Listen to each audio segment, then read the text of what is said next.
Did you need some help with AP Chemistry today? All right, I'll help you with AP Chemistry today.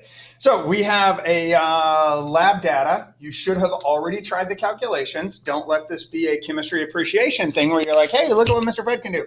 Try the calculations on your own, then watch this. Hopefully it reaffirms that what you did was correct, kind of thing, right? So the data is in that Excel spreadsheet. You should use the things you know lots about, like the permanganate. We know the concentration of the permanganate and we know the amount of permanganate to figure out the moles of permanganate. Then do a mole bridge from moles of permanganate to moles of iron.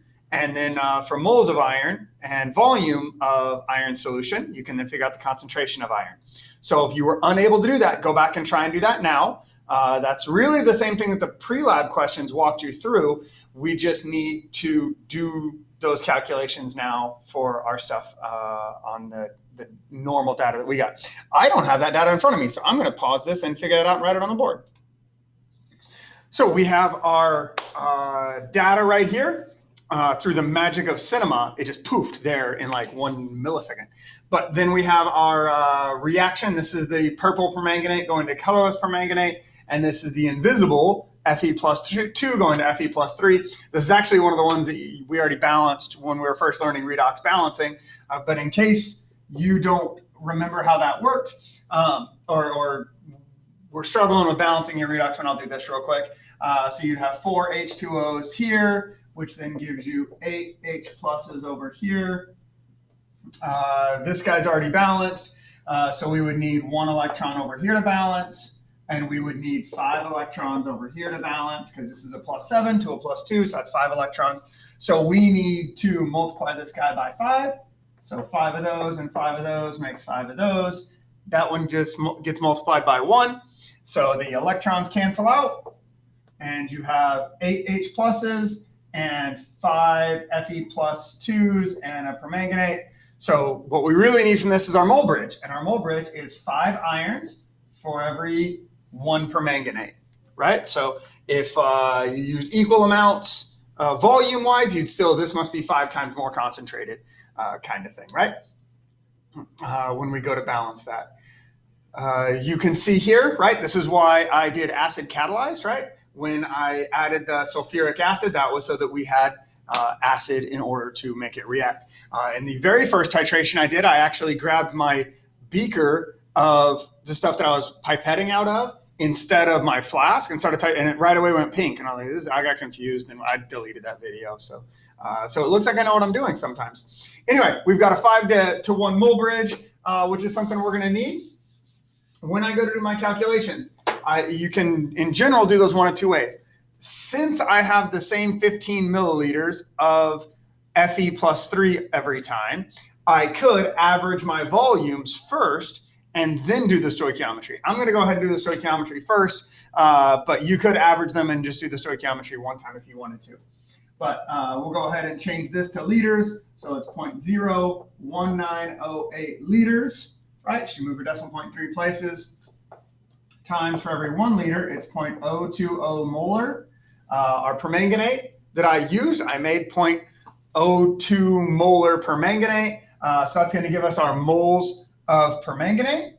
And then we would just say, well, for every 1 mole of MnO4 minus, that's MnO4 minus here, you're going to get 5 moles of Fe plus 2.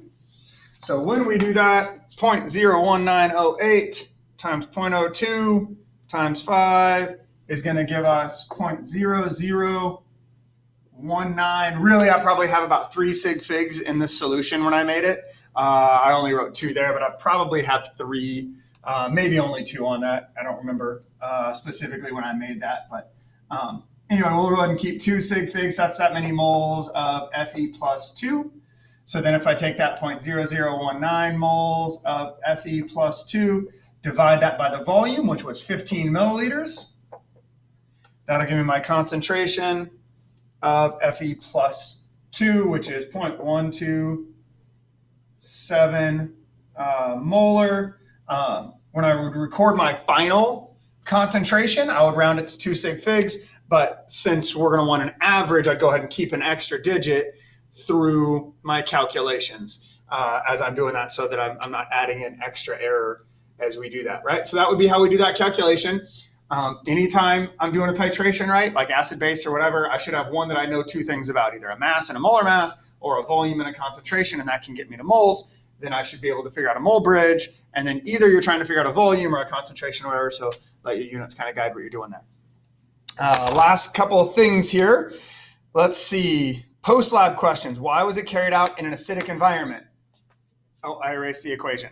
I had that H plus written right. You had to have H plus to balance the equation, right? List the molarity values that were used in the final results. If all three were not the same, give an example of why they were not identical. Okay, so let's say one of the values is significantly different. If it's real significantly different, we should use statistical stuff to remove that. This class isn't heavy on stats and that kind of stuff. These all three are pretty close, but they are all different, right? So they vary a little bit with each of those trials. So when you're pipetting, if you pipette a little bit more or a little bit less, or you get, it's not well mixed and whatever, that could cause you a random error.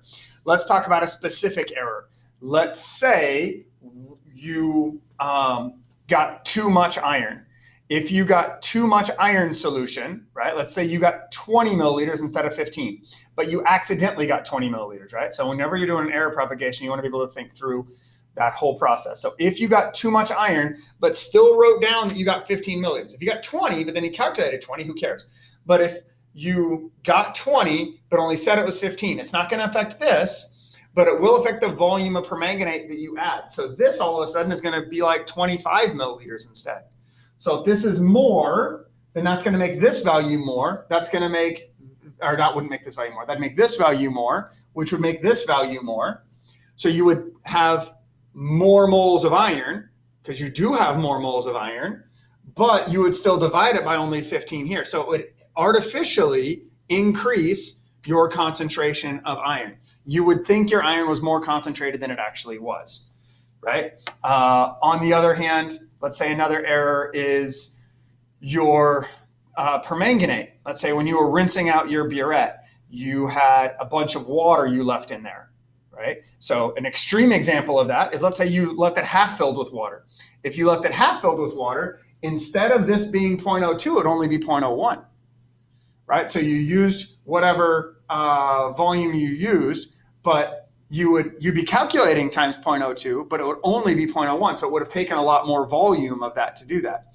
So this volume would have actually doubled because your concentration was half as much. So you would use a much larger volume to do that. You then multiply that by this value, which should only be 0.01, but it's actually 0.02. It's in the lab, it's 0.01, but calculations-wise, you're using what you think you have, 0.02. So then this value would be much higher, and your concentration of iron would be much higher, right? That's another way to do that. So we want to be able to think through those things. Some people think better going backwards. Say, well, what if this was artificially too low? What could make that too low? Well, what can make that too low would be something like not getting enough iron. So now my iron is not as concentrated. So I only got 10 milliliters instead of 15 milliliters. Or I had a burette that was calibrated to contain, and I didn't rinse the burette out. When I worked as a chemist, I actually had something fall out of specs one time because I didn't rinse a to-contain burette out. And I actually got written up at work about it, because if you make mistakes, they write you up. Yeah, so I got grouchy about that, but it was my mistake. Let's see. If you had not rinsed the burettes with the solution ahead of time, how would this affect your error? Right, we just walked through that. What purpose does standardizing a solution have? So standardizing a solution is when you do a bunch of repeated trials and make sure the concentration is what it's supposed to be. Because when I just make a solution based off of the masses, you can only get a couple sig figs off of that. But if you standardize it, then you know more what an effective concentration is, kind of thing, right? You have a better concentration to go off of. What is the molarity of the Fe+2 solution? You would take the average of these three. It should be pretty close to this. Determine the average and the average deviation. So average deviation, you're just going to take all your three trials, and you're going to take the difference between those, right? So if my average worked out to be 0.120, then I would do 0.127 minus 0.120, and so 0.007, kind of like you did with the pennies at the beginning of the year, the paper clips or whatever, right? So we should be able to do average and average deviation. If you have, we're going to, just like with the pre-lab questions, I'm going to take a couple of these that I didn't work through all of them, basically like your other 2 trials and like your average and your average deviation, and make those as the post-lab quiz, just like with the pre-lab quiz. But if you need help on more help on any of those calculations, just log in to Google Meet and we'll do that together.